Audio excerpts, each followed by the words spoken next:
আসসালামু আলাইকুম এভরিওয়ান। তো আপনারা কি ভাবছেন পাউরুটি বানাবো? না, চলুন আপনাদের জন্য রয়েছে একটি দারুণ চমক।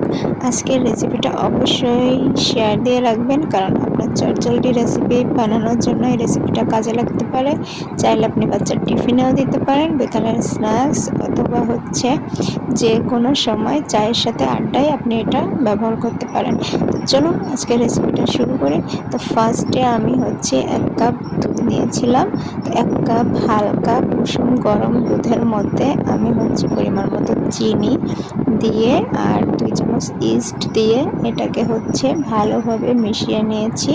তো দেখুন আমার হাতে সহ্য হচ্ছে এমন গরম আমি রাখবো। তারপর এর মধ্যে আমি 1 কাপ আটা দেব।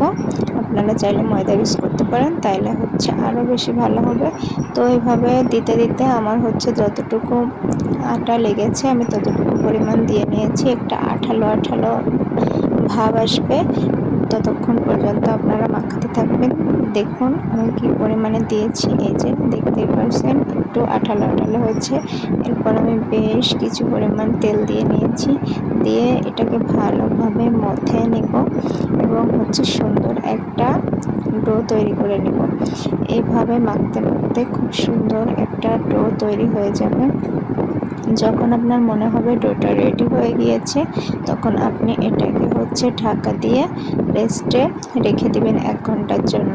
আপনি চাইলে এটাকে হালকা গরম পানির উপরে রেখে দিতে পারেন, তাহলে এটা দ্রুত ফুলে যাবে। তো যেহেতু আমি এদিকে পাউরুটি বানাতে দিয়ে দিয়েছি আর আমি কিছুটা পরিমাণ ডো রেখে দিয়েছিলাম, ওই যে বললাম আমার মেয়ের টিফিনের জন্য আমি এটা ইউজ করেছিলাম। তো আপনারা চাইলে বিকালের নাস্তার ক্ষেত্রেও ইউজ করতে পারেন। তো এখানে আমি একটু ডো একটা রুটির মতো করে হাত দিয়ে চেপে চেপে বড় বানিয়ে নিয়েছি। তারপর এটাতে আমি আগেই চিকেন আর ক্যারট ভালোভাবে সয়া সস এবং কিছু সিক্রেট মশলা আর কাঁচামরিচ দিয়ে এটাকে আমি হালকা ভেজে রেখেছিলাম। লবণ হলুদ দিয়েছি অবশ্যই। তো তারপর ভেজে রেখে জাস্ট এটার উপর দিয়ে আমি ছড়িয়ে দিয়েছি। আর এটা আমার সিক্রেট সস।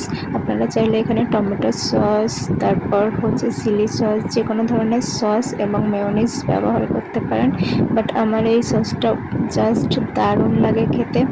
তো আপনারা যদি এই সসের রেসিপি চান তাহলে কমেন্টে জানাবেন, অবশ্যই আমি পরবর্তীতে এই সসের রেসিপিটা দেওয়ার ট্রাই করব। আর এখানে এটা অনেক বেশি গরম ছিল, যার কারণে আমি এটা ধরতে পারতেছিলাম না। তো পুরো ভিডিওটা আমি চুলার উপর রেখেই করেছি, কারণ বললাম যে আমার মেয়ের টিফিন দিতে চেয়েছিলাম, অনেক দেরি হয়ে যাইতেছিল। তো ভাবলাম চলুন আপনাদের সাথেও রেসিপিটা শেয়ার করি। হয়তো আপনার বাচ্চার টিফিনের জন্য রেসিপিটা কাজে লাগতে পারে, যেহেতু 10 মিনিটের ভিতরে আপনি রেসিপিটা তৈরি করতে পারবেন। আর ভিডিওটা ভালো লাগলে অবশ্যই লাইক, কমেন্ট অ্যান্ড শেয়ার করবেন। আজকের মতো এই পর্যন্তই। টাটা, আল্লাহ হাফেজ, সবাই ভালো থাকবেন।